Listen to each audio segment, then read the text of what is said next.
Class 12 subject chemistry में आज हम चैप्टर पढ़ेंगे electrochemistry.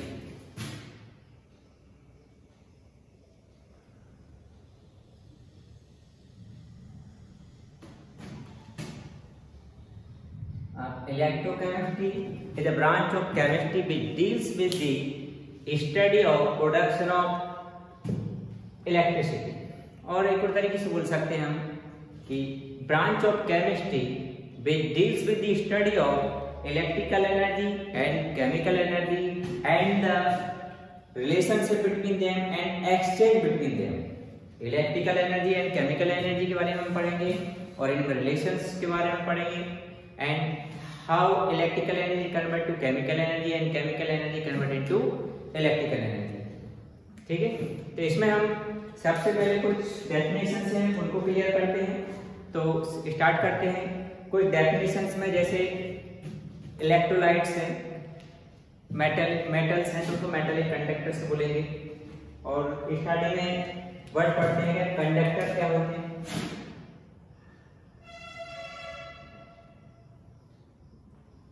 Conductors, substances which can easily flow the electricity are called conductors। ऐसे substance जिनमें करंट इजीली फ्लो हो जाती है क्या कहलाते हैं? कंडक्टर कहलाते हैं। और दूसरा इंसुलेटर और नॉन कंडक्टर। इंसुलेटर और नॉन कंडक्टर्स का कौन होते हैं?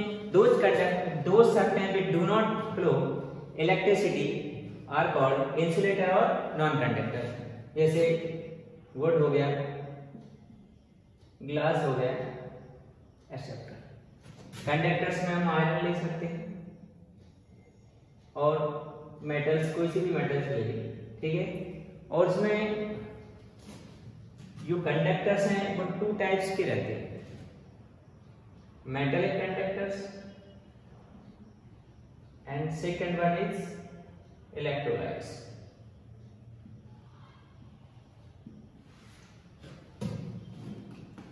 On the basis of mechanism there are two types of conductor, metallic conductor and electrolyte conductor। तो यहाँ पर हम इस पूरे चैप्टर में इलेक्ट्रोलाइट कंडक्टर के बारे में पढ़ेंगे जिनकी कंडक्टिविटी को इलेक्ट्रोलाइटिक कंडक्टिविटी कहते हैं, ठीक है।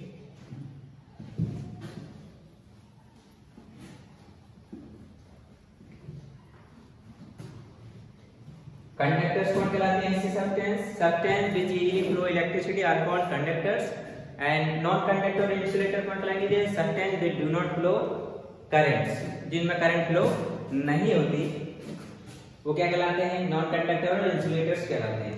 तो जो कंडक्टर्स हैं वो मोस्टली टू टाइप्स के होते हैं on the basis of mechanism conductors. First one is metallic conductor, दूसरा इलेक्ट्रोलाइट्स।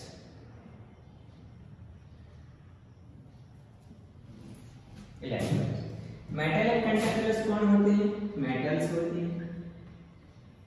इनमें करंट का फ्लो क्यों होता है? करंट फ्लो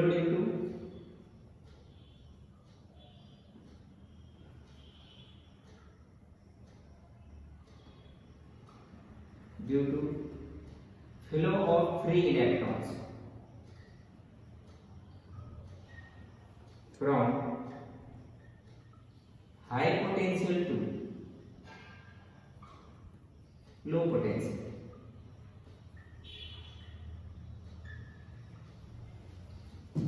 कंडक्टर्स कौन होते हैं? जिनमें इजीली करंट फ्लो हो जाए। कंडक्टर्स हैं on the basis of mechanism of flow of current. There are two types of conductor on the basis of flow on the basis of mechanism of flow of electric current। Electric current के flow के base पर two types के conductors होते हैं, metallic conductors and electrolytes. Metallic conductors कौन होते हैं? Metallic conductors are metals in which currents flow due to flow of free electrons from higher potential to low potential. High potential से low potential की ओर free electron के कारण ही conductors में करंट फ्लो होती है। इलेक्ट्रोलाइट्स को कौन होते हैं? Electrolytes are those substance which when dissolved in an aqueous solution gets converted into the ions। Electrolytes कौन होते हैं? ऐसे सब्सटेंस जिनको किसी aqueous solution में जब हम डिजोल्व करेंगे तो gets converted into ion, then such substance are called electrolytes. तो electrolytes क्या हुए? Substance which when dissolved in a aqueous solution and gets converted into ions are called electrolytes. For example, NaCl is an electrolyte.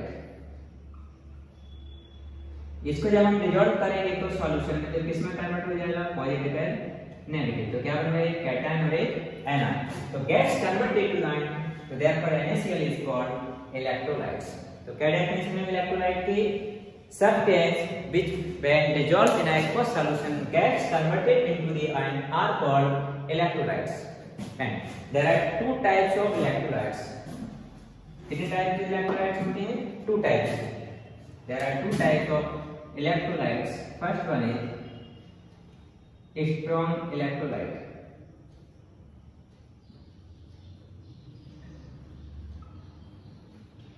Second one is weak electrolytes.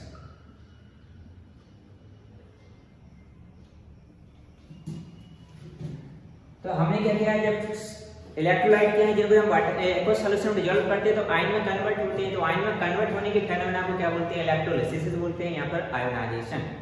तो यहाँ पर कौन सी process हो रही है, कौन सी रिएक्शन हो रही है? आयोनाइजेशन हो रहा है. तो अब उस आयोनाइजेशन के बेस पर इलेक्ट्रोलाइट टू टाइप्स होते हैं, strong electrolytes and weak electrolyte. जो कंप्लीटली आयोनाइज होते हैं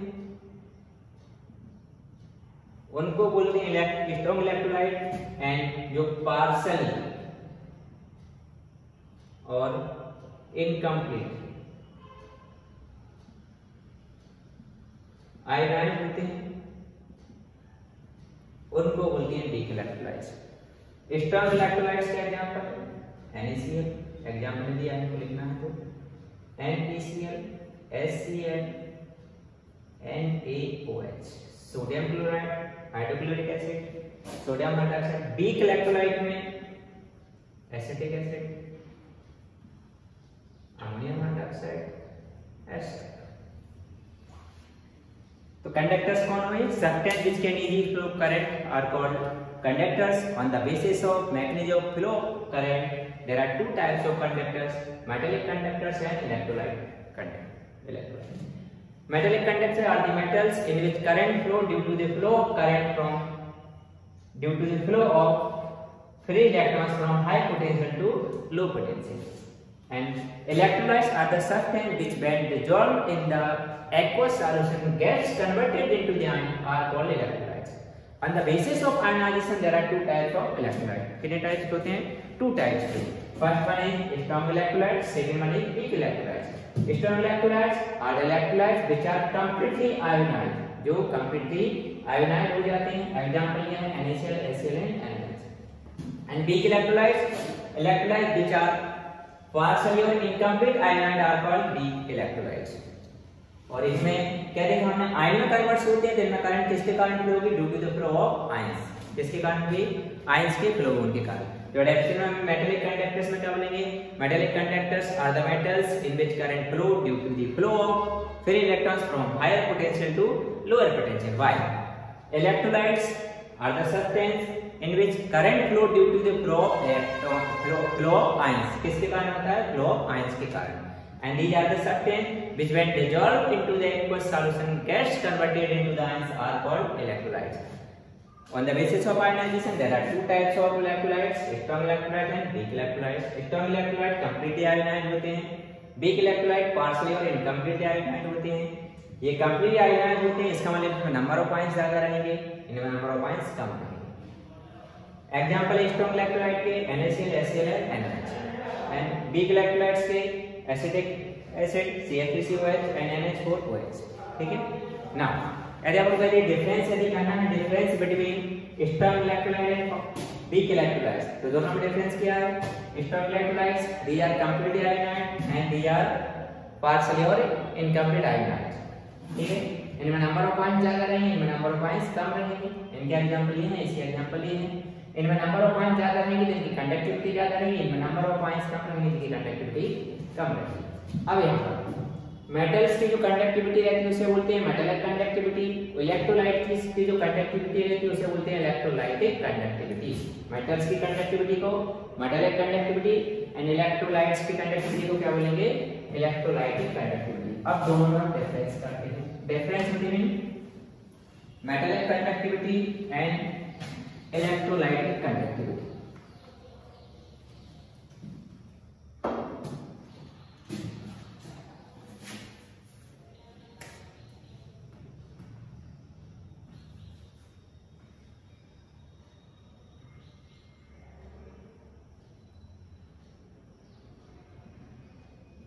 metallic conductivity and electrolytic conductivity.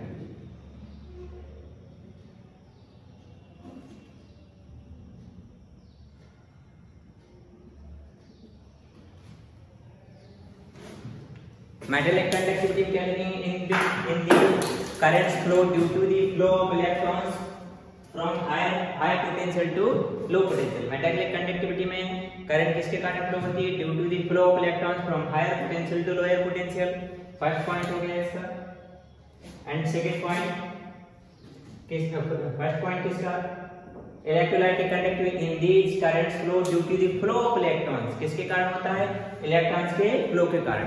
इसमें कंडक्टिविटी किसके कारण होती है, फ्री इलेक्ट्रॉन्स के कारण, और इसमें आयंस के कारण। इसकी जो कंडक्टिविटी है हाई होती है और इसकी लो होती है। ठीक है, इनमें सब्सटेंस का ट्रांसफर नहीं होता है।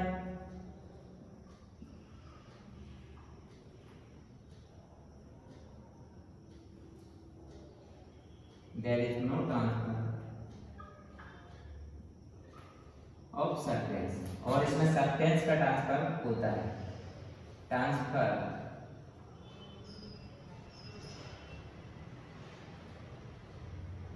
of substance occurs in form of ions। इसमें सब्सटेंस का ट्रांसफर नहीं होता, इसमें सब्सटेंस का ट्रांसफर होता है। There is no transfer। हाँ, इसमें सब्सटेंस के में केमिकल चेंज होता है, केमिकल चेंज नहीं होता, no chemical change in substance, और केमिकल चेंज अकर होता है इसमें, केमिकल चेंज होता है इसमें। और यदि चार ठीक है, और यदि करना हो टेम्परेचर इंक्रीज होने पर मेटालिक कंडक्टिविटी डिक्रीज होती है, और यहाँ टेम्परेचर इंक्रीज होने पर इलेक्ट्रोलाइटिक कंडक्टिविटी इंक्रीज होती है। क्यों इंक्रीज होती है, जैसे हम टेम्परेचर को इंक्रीज करेंगे तो जो आयंस है उनकी काइनेटिक एनर्जी में इंक्रीमेंट होता है। तो क्या हुआ, मेटालिक कंडक्टिविटी और इलेक्ट्रोलाइटिक कंडक्टिविटी में डिफरेंस। मेटालिक कंडक्टिविटी में फ्लो ऑफ इलेक्ट्रिसिटी किसके कारण होता है, due to the flow of free electrons from higher potential to lower potential. और इलेक्ट्रोलाइटिक कंडक्टिविटी में current flow due to the flow of ions. इसकी conductivity high रहती है, इसकी कंडक्टिविटी लो रहती है। इसमें सब्सटेंस का ट्रांसफर नहीं होता है, इसमें सब्सटेंस का ट्रांसफर होता है in the form of ions. इसमें सब्सटेंस के केमिकल चेंज नहीं होता है, इसमें केमिकल चेंज होता है।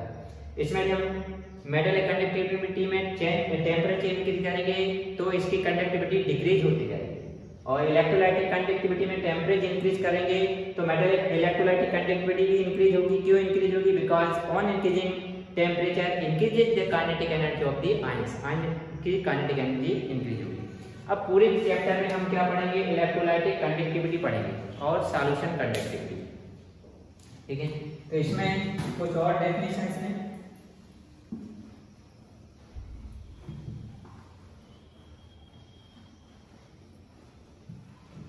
उनको समझते हैं। ओम्स लॉ, हालांकि ऑलरेडी एक बार और समझा चुका हूं दूसरे चैप्टर में। ओम्स लॉ, ओम्स लॉ क्या होता है, सिंपल से है कि potential at the ends of a conductor,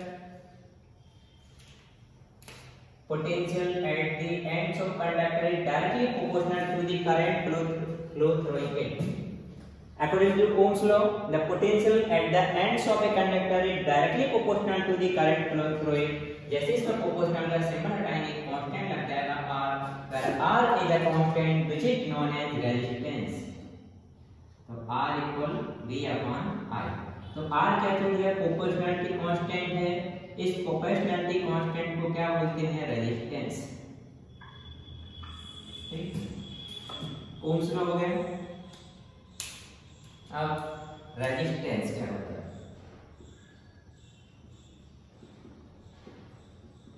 resistance, सबसे पहली बात रेजिस्टेंस को हम किससे डिनोट करते हैं?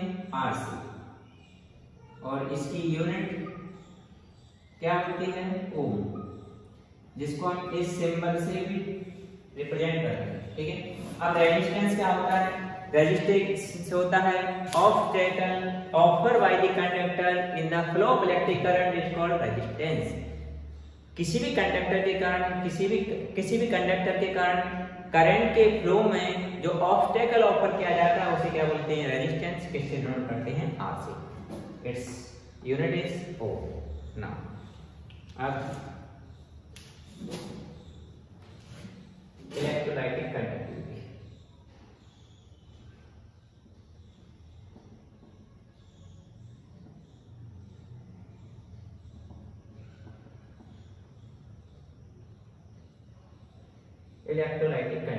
इलेक्ट्रोलाइटिक कंडक्टिविटी सिंपल बोल लें तो conductivity denoted by capital C। तो C इक्वल होता है 1 बाय R। R क्या चीज है? रेजिस्टेंस क्या है? उल्टा है, मतलब रेसिप्रोकल है। तो reciprocal of resistance is called conductivity. Conductivity क्या रहेगा? Reciprocal of resistance. रेजिस्टेंस के रेसिप्रोकल को क्या बोलते हैं? कंडक्टिविटी। तो डेफिनेशन क्या हुई? Reciprocal of resistance is called conductivity. And conductivity की यूनिट लिखनी है तो यूनिट ऑफ C क्या हो जाएगा? 1 अपॉन रेजिस्टेंस की यूनिट क्या होती है? ओम। नीचे प्लस है, ऊपर जाके क्या हो जाएगा? Ohm inverse. इसको सीमेंस भी कहते हैं, ओम इनवर्स और सीमेंस। ना अगला है स्पेसिफिक रेजिस्टेंस।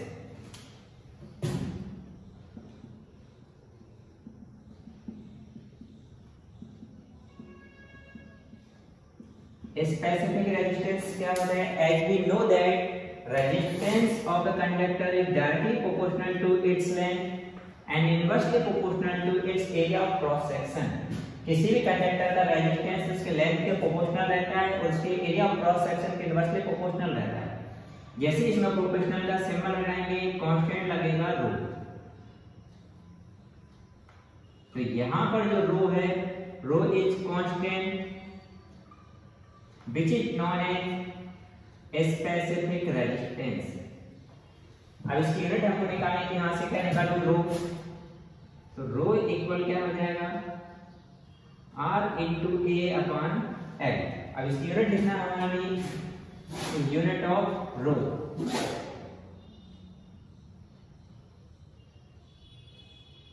क्या हो जाएगा? Unit of resistance. रेजिस्टेंस की यूनिट क्या रहती है? ओम। इनटू केमिस्ट्री में एरिया की यूनिट क्या लिखेंगे? Square centimetre. अपॉन में लेंथ की यूनिट क्या आती है? सेंटीमीटर। सेंटीमीटर से स्क्वायर कैंसिल, तो क्या यूनिट आ गई? ओम इनटू सेंटीमीटर। ठीक है, तो अब इसको डिफाइन करना था। डिफाइन करेंगे जी हम इसमें L equal 1 centimetre and A equal 1 square centimetre put कर दें इसमें, तो ये रो इक्वल क्या मिल जाएगा? R। इसका मतलब क्या हुआ? स्पेसिफिक रेजिस्टेंस, रेजिस्टेंस के इक्वल। ये जो स्पेसिफिक रेजिस्टेंस है रेजिस्टेंस के इक्वल मिल गया। किसके रेजिस्टेंस के? उस कंडक्टर के रेजिस्टेंस के इक्वल है जिस कंडक्टर की लेंथ 1 और एरिया ऑफ क्रॉस सेक्शन 1 होता है। इसका मतलब क्या हुआ कि specific resistance is numerically equal to the resistance of a conductor of unit length and unit area of cross section. ऐसे कंडक्टर के रेजिस्टेंस इक्वल होता है जिसकी लेंथ 1 यूनिट होती है और एरिया भी यूनिट मतलब 1 होता है।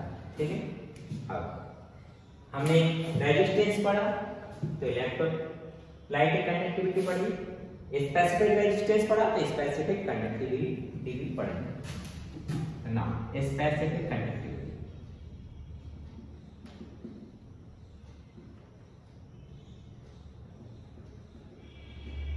स्पेसिफिक कंडक्टिविटी क्या होती है, इसको डिनोट करते हैं। यहाँ पर देखिए ये जो बना है सिंबल, इसको क्या बोलते हैं, रो।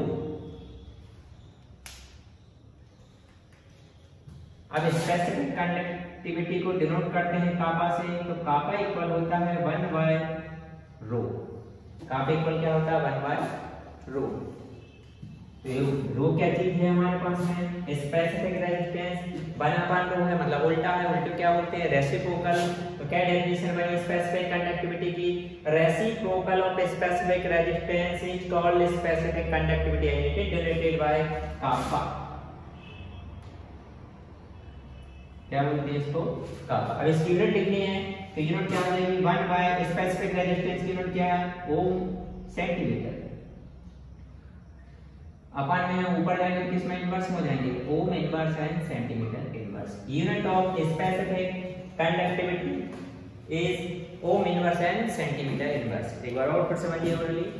Ohms law, according to this law, potential difference at the ends of a conductor is directly proportional to the current flowing through it। तो भी proportional to है, जैसे proportional का सिंबल हटा दें कांस्टेंट लगता है R।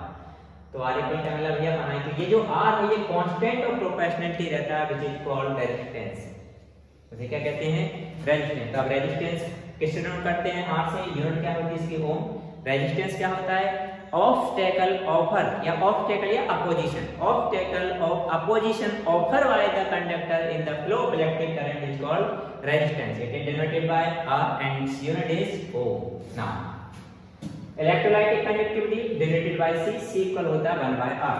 R मतलब R का उल्टा हो गया, रेजिस्टेंस का उल्टा। उल्टे क्या बोलते हैं, रेसिप्रोकल। डेफिनेशन क्या हुई, reciprocal of resistance is called conductivity and its unit is ohm inverse, which is also known as Siemens। Now, specific resistance, as we know that resistance of a conductor is directly proportional to length and inversely proportional to area of cross section।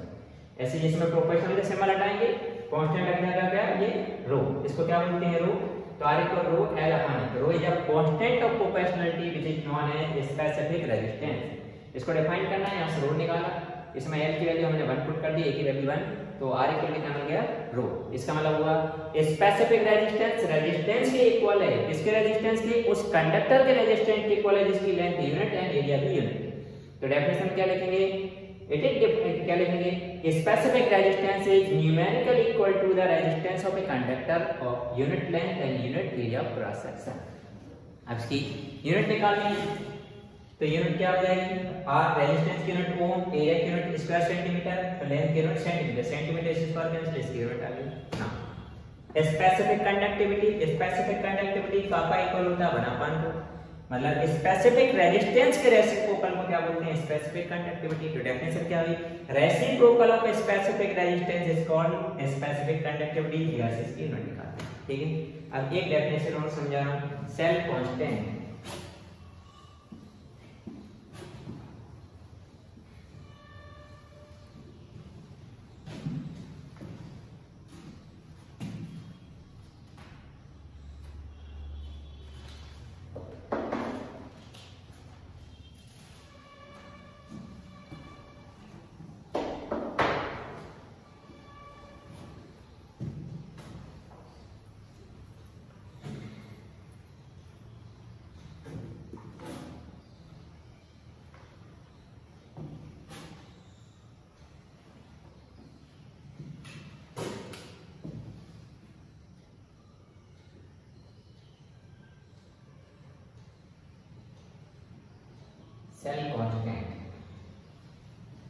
Cell constant क्या होता है,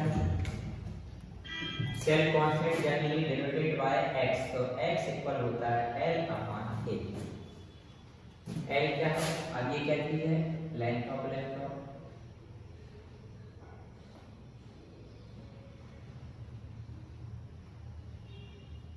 ये area of cross section.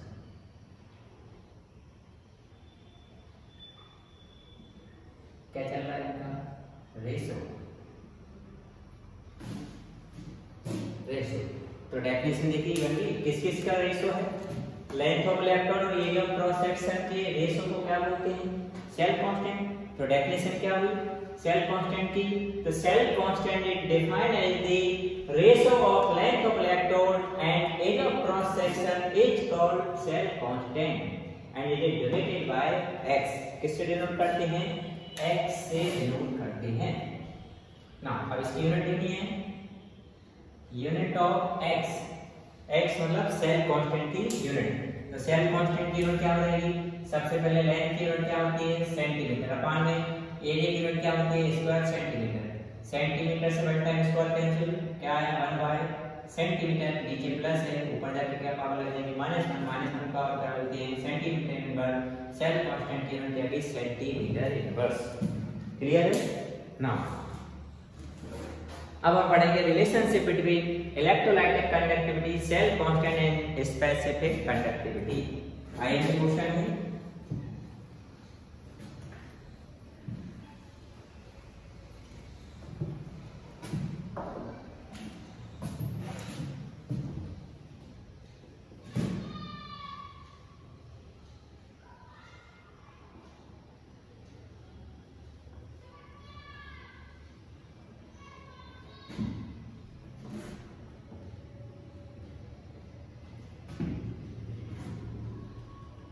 Electrolytic conductivity किससे note करते हैं? सी से। And specific conductivity को किससे नोट करते हैं? कापा से। एंड सेल कांस्टेंट को किससे नोट करते हैं? एक्स से। इनमें आपको रिलेशन निकालना है। क्या निकालना? Relationship between electrolytic conductivity, specific conductivity and cell constant, इनमें रिलेशन निकालना है। ठीक है। एज वी नो दैट कि जो स्पेसिफिक कंडक्टिविटी है is reciprocal of specific resistance. We know that specific conductivity is reciprocal of specific resistance. इसके reciprocal होती है। अब सिंस रो इक्वल क्या होता है हमको मालूम है? r into a by l। ये रहता ना। देयरफॉर कापा इक्वल 1 बाय रो को हटा के रो की वैल्यू पुट कर रहे हैं, क्या हो जाएगा? r into a by l। ये अपान का अपान कहां चल जाएगा? ऊपर। तो ये कापा इक्वल l ऊपर गया अपान में r into a। ठीक है। अब इसको थोड़ा सा रीअरेंज कर रहा हूं। कापा इक्वल, इसको सेपरेट करके हम ऐसा लिख सकते हैं l by a into 1 upon r। क्यों लिखा? सिंस l by a क्या कहलाता है? x, cell constant. अभी कुछ देर पहले पढ़ा ना। एंड 1 बाय r क्या कहलाता है? c, conductivity, electrolytic conductivity. Therefore इसको हटा के लिख देंगे एंड इसको हटा के ये लिख देंगे, तो ये कापा इक्वल हो जाएगा, इसको हटा के लिखा x, इसको हटा के लिखा c, या फिर हम इसको ऐसे लिख सकते हैं c into x, cx। ठीक है। This is the relationship between specific conductivity, electrolytic conductivity and the cell constant. Kappa क्या कहलाता है? Specific conductivity. c क्या कहलाती है? Electrolytic conductivity. एंड x क्या कहलाता है? Cell constant. आ गया रिलेशनशिप। हमको क्या मालूम था? क्या निकाला था पहले? Relationship between electrolytic conductivity, specific conductivity and the cell constant. As you know that specific conductivity kappa is reciprocal of specific resistance 2। तो kappa equal 1 by rho equal लिखना होता है। इस रो को हटा के वैल्यू पुट की, अपन ऊपर चला गया, इसको रीअरेंज किया, l अपन इक्वल कर दिया, 1 अपन r कर। l y क्या होता है? x, cell constant. 1 upon r क्या रहता है? कंडक्टिविटी। आगे वैल्यू पुट कर दी, ये आ गया। ठीक है ना। अब डिफाइन कर रहा हूं मैं molar conductivity and equivalent conductivity.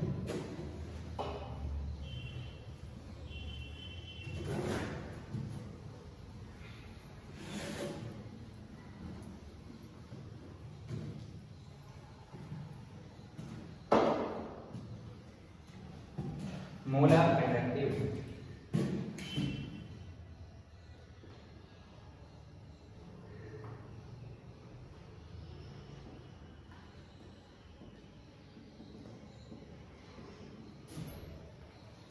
Molar conductivity क्या होती है? देखिए सिंपल सी बात है। मोलर कंडक्टिविटी को पहले अपन लैम्डा n से डिनोट करते हैं। ठीक है। ये लैम्डा n इक्वल होता है कापा into v। मतलब मोलर कंडक्टिविटी क्या होगा, स्पेसिफिक कंडक्टिविटी एंड वॉल्यूम का जो प्रोडक्ट है उसको क्या बोलेंगे, मोलर कंडक्टिविटी। तो क्या डेफिनेशन हुई कि molar conductivity defined as the product of specific conductivity kappa and the volume and it is denoted by lambda. तो लैम्डा इक्वल क्या होगा, kappa into v, वेयर यहाँ पर जो v है, where v is the volume in milliliter, इधर here v is the volume in milliliter in which 1 mole of solid dissolved, इनमें solute का 1 मोल डिजॉल्व रहता है। तो यहाँ v इक्वल लगेगा 1000 अपॉन m, therefore ये लैम्डा m इक्वल हो जाएगा kappa into v को हटा के v की वैल्यू पुट करेंगे 1000 by m, हो गया। इसकी यूनिट लिखना है तो हमको यूनिट ऑफ लैम्डा m क्या हो जाएगा, सबसे पहले क्या आएगा kappa, kappa क्या है स्पेसिफिक कंडक्टिविटी, इसकी यूनिट क्या है स्पेसिफिक कंडक्टिविटी की ओम इनवर्स सेंटीमीटर इनटू 1000 किस में आएगा, ये वॉल्यूम है, वॉल्यूम की यूनिट क्या रहती है क्यूबिक सेंटीमीटर, m क्या मोलारिटी है जिसको क्या लिख सकते हैं हम मोलर, क्या यूनिट होगी ओम इनवर्स, ये 3 पावर में से 1 पावर जाएगी कितना हो जाएगा 2 पावर एंड नीचे मोल प्लस का है ऊपर जाके क्या हो जाएगा मोल इनवर्स। ये क्या हो गया मोलर कंडक्टिविटी। अब हम पढ़ेंगे इक्विवेलेंट कंडक्टिविटी।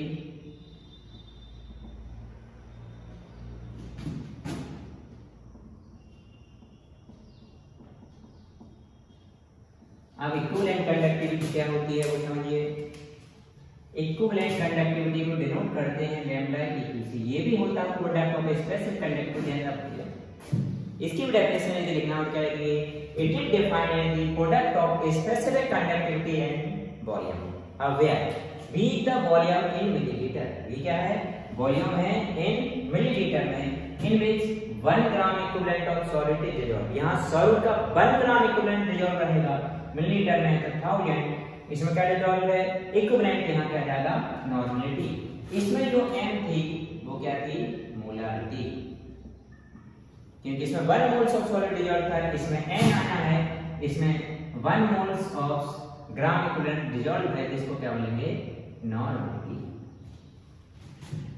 तो therefore lambda eq equal kappa into v को हटा के पुट कर देंगे अपन में है। अब हमको इसकी यूनिट लिखनी है, यूनिट ऑफ लैम्डा eq मतलब इक्विवेलेंट कंडक्टिविटी, क्या हो जाएगी इसकी यूनिट, सबसे पहले क्या है हमारे पास में kappa, kappa की यूनिट क्या होती है ओम इनवर्स सेंटीमीटर इनटू में ये किस में आएगा वॉल्यूम में, वॉल्यूम की यूनिट होती है क्यूबिक सेंटीमीटर, अपन में n क्या कहलाएगा ग्राम इक्विवेलेंट लिख सकते हैं, इसमें तो लिख सकते हैं ग्राम इक्विवेलेंट, सॉल्व कर दो तो बन जाएगा ओम इनवर्स सेंटीमीटर, 3 पावर बन गई तो 2 बचा और नीचे प्लस है तो ऊपर आके इसका हो जाएगा माइनस का, ये हो molar conductivity and equivalent conductivity. ठीक है, अब मैं करा रहा हूं नर्स इक्वेशन जो कि इस चैप्टर का मोस्ट आईएमपी क्वेश्चन है।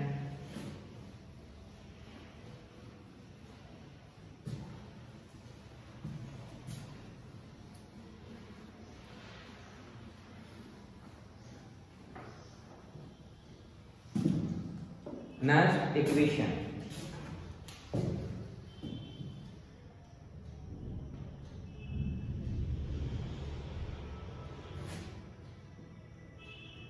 नर्स इक्वेशन क्या है, Nernst gave a relationship between standard electrode potential and concentration of ion and temperature which is known as Nernst equation. Nernst ने क्या किया स्टैंडर्ड इलेक्ट्रोड पोटेंशियल और कंसंट्रेशन ऑफ आयन एंड किसमें temperature में relationship दिया जिसे क्या बोलते हैं नर्स इक्वेशन। तो यदि हमको लिखना हो तो क्या लिखेंगे nurse gave a relation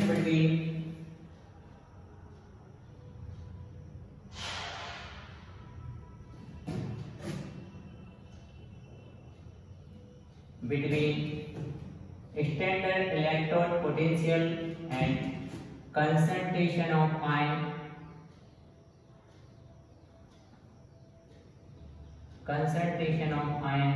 and temperature which is known as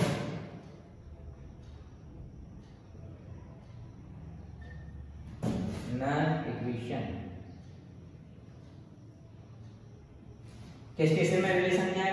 standard electrode potential, concentration of ion and temperature, उसको क्या बोलते हैं? नर्स्ट इक्वेशन बोला जाता है। ठीक है, अब यहाँ पर हमें एक हाफ शेल रिएक्शन की जरूरत पड़ेगी। हम एक हाफ शेल रिएक्शन ले रहे हैं, let following half cell reaction.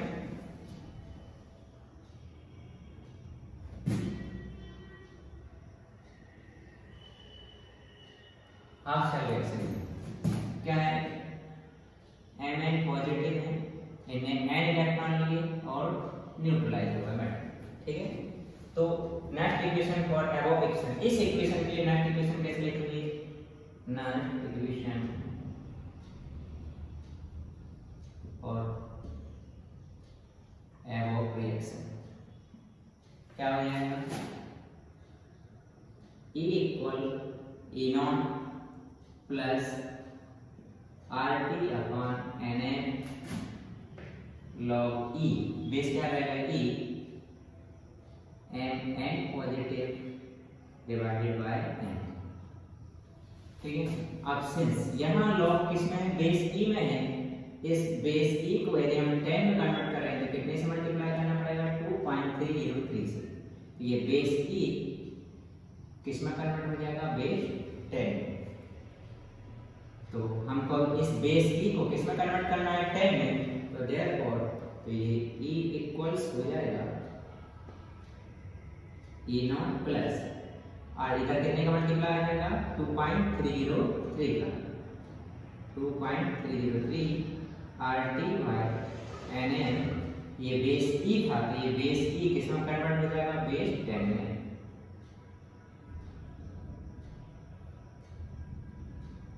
N positive by N। ठीक है, अब यहाँ पर देखिए इसको इक्वेशन फर्स्ट दे रहा हूँ। अब वेयर इसमें क्या क्या चीज है वो सब लिख रहे हैं। वेयर ये क्या है? इलेक्ट्रोड पोटेंशियल,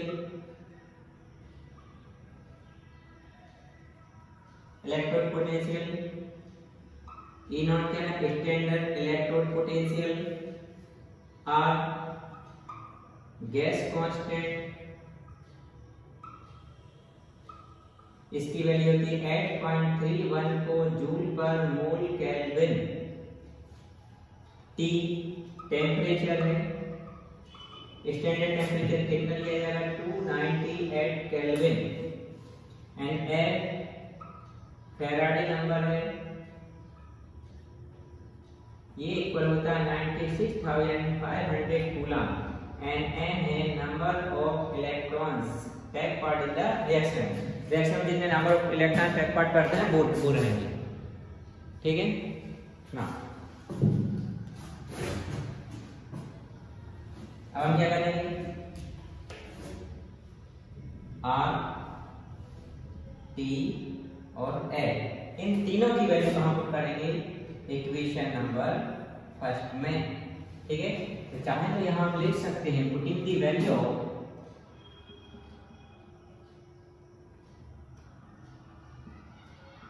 किसकी वैल्यू पुट कर रहे हैं? R T and F। R T and F in equation first. R T F की वैल्यू कहां पुट कर रहा है? Equation first. इक्वेशन फर्स्ट ये है E equal E0 plus 2.303 into कौन है? R की वैल्यू कितनी है? 8.314 इनटू फिर कौन है? T कितना है इसमें? 298 केल्विन डिवाइडेड बाय अपन में कौन है? N इनटू F कितना है? 96,500। वहां की पॉजिटिव लिखा log 10 Mn पॉजिटिव अपॉन में n। अब यहां से याद रखना, इतना पूरा डायरेक्टली याद रखना, इसमें पूरी की वैल्यू होती है 0.059। तो हम इतने को हटा कर लिख देंगे 0.059, तो therefore E equal E0 plus इतने पूरे घटा के कर लेते हैं 0.059 अपन क्या आएगा n log 10 mn पॉजिटिव अपन n। ठीक है, अब सिंस जो m है ये इक्वल होता है 1, ये कंसंट्रेशन ऑफ प्योर सॉलिड और लिक्विड। तो कंसंट्रेशन ऑफ प्योर सॉलिड या लिक्विड की हम कितनी जाती है कंसंट्रेशन 1 लिए जाती है, देयरफॉर तो ये हो जाएगा E इक्वल E0 प्लस 0.059 अपान में n, ये 1 पुट कर देंगे तो अपान में से उसको हटा देंगे log 10 mn positive. This is the next equation. इसके एप्लीकेशन है 2-3 को याद कर लेना थ्योरेटिकल। नेक्स्ट इक्वेशन में क्या लिखा कि नेट गैप और relationship between standard electrode potential, concentration of ion and the temperature which is known as Nernst equation. तो लेट हाफ शेयर रिएक्शन ही हमने कंसीडर की, तो यहाँ पर इसके लिए हम नेक्स्ट इक्वेशन क्या लिखेंगे E इक्वल E0 प्लस याद करना पड़ेगा RT upon NF log E mn positive upon m। अब यहाँ पर ये बेस E में था 10 में कन्वर्ट करना, कितने से मल्टीप्लाई कर देंगे 2.33 से, यहाँ 2.33 से मल्टीप्लाई कर दिया, E को हटा के लिख देंगे बेस 10। नाउ इसमें E electrode potential, E0 standard electrode potential, R gas constant, इसकी value 8.314 joule per mole kelvin, and T absolute temperature 298 kelvin, and F Faraday number कितना होता है 96,500 coulomb, and number of electron take part in the reaction. और यहाँ Mn positive कहलाता है, ये जो Mn पॉजिटिव है ये कहलाती है कंसंट्रेशन ऑफ आयन, एंड ये कहलाएगी कंसंट्रेशन ऑफ सॉलिड और लिक्विड, और ये कितनी मानी जाती है 1। ठीक है, ये सब लिखा। अब हमने क्या किया, इस इक्वेशन फर्स्ट में R, T और F की वैल्यू पुट करेंगे, तो वैल्यू पुट कर दी, तो इतना पूरा याद रखना है, इतना पूरा मल्टीप्लिकेशन कितना आता है 0.059, मल्टीप्लाई डिवाइड करेंगे इतना आएगा, तो इतने पूरे घटा के डायरेक्ट इतना लिख दिया। ठीक है, अब यहाँ पर जो कंसंट्रेशन ऑफ जो सॉलिड लिक्विड है उसकी कितनी सपोज की जाती है 1, ये लिख दिया 1। ठीक है, अब इस इक्वेशन के लिए हम एक सेल के लिए सेल का यूनिट्स निकाल रहे हैं, सब कुछ करते हैं। उसमें 2 इलेक्ट्रोड्स हैं, कौन है, जिंक और कॉपर है। तो कॉपर क्या रहता है, कॉपर रहता है कैथोड और जिंक रहता है एनोड। तो Nernst equation for a cell, इसी बारे हम आगे बढ़ाएंगे इसी क्वेश्चन को। तो देखिए, for a cell of CuN zinc. ठीक है, तो यहाँ पर ये EMF ऑफ सेल होता है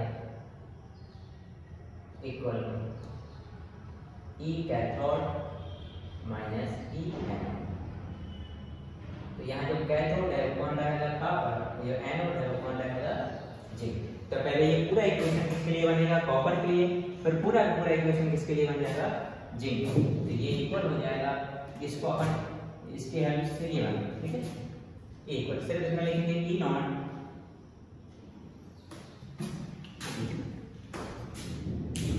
दोनों सेलों के लिए हम अलग अलग रिएक्शन लेंगे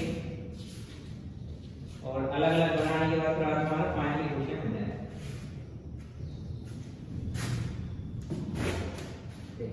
पहले कॉपर के लिए इसके आंसर इस E0 को हम लिखेंगे, E0 किसके लिए, कॉपर के लिए, copper two positive oblique copper plus 0.059 अपान में n log 10। अब 2 पॉजिटिव रहेगा तो n की वैल्यू 2 रहेगी, और बाद में कर देंगे log 10, और इधर Mn पॉजिटिव लिखा है इसलिए लगाया जाएगा कॉपर 2। ठीक, ये कॉपर के लिए हो गया। सेम टू सेम अब हम ये जिंक के लिए बनाएंगे।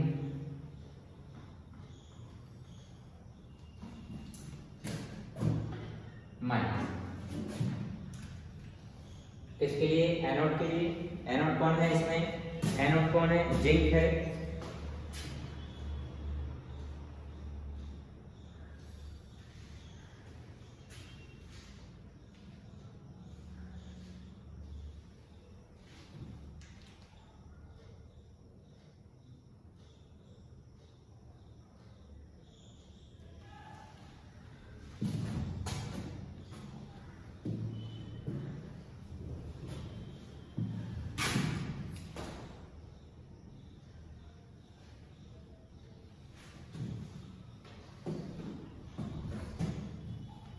जिंक के लिए बनाया हूँ E naught Zn 2 positive by Zn, फिर माइनस में कौन आ जाएगा ये 0.059 अपान में n log 10 Zn 2 पॉजिटिव।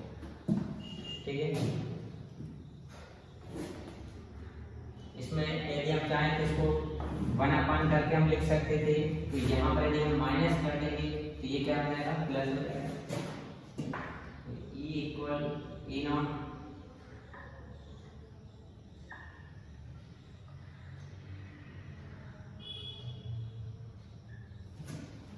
इन दोनों में क्या कॉमन है प्लस करके निकाल लेंगे 0.059 अपान में n, तो ब्रैकेट के अंदर बचेगा log 10 Zn 2 positive minus log 10 copper 2 positive.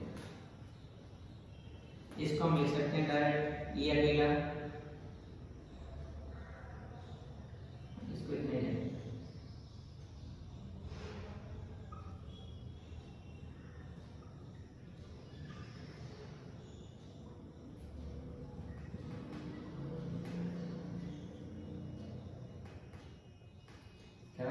log 10 जी ऊपर आ जाएगा, log का फार्मूला है कॉपर नीचे आ जाएगा। ये किसी इलेक्ट्रोड सेल के लिए हो जाएगा। ये नेक्स्ट इक्वेशन था। अब एक और आते हैं कोलरॉस लॉ।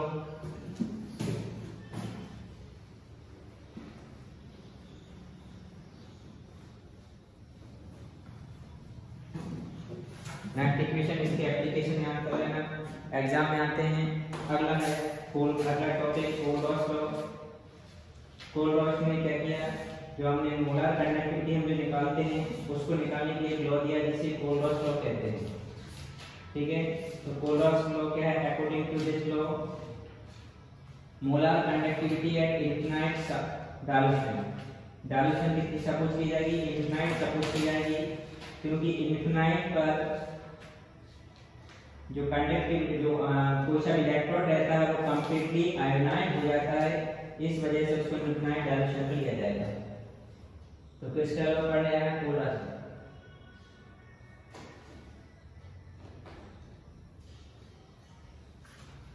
कोलरॉस लॉ। अगला टॉपिक है कोलरॉस लॉ।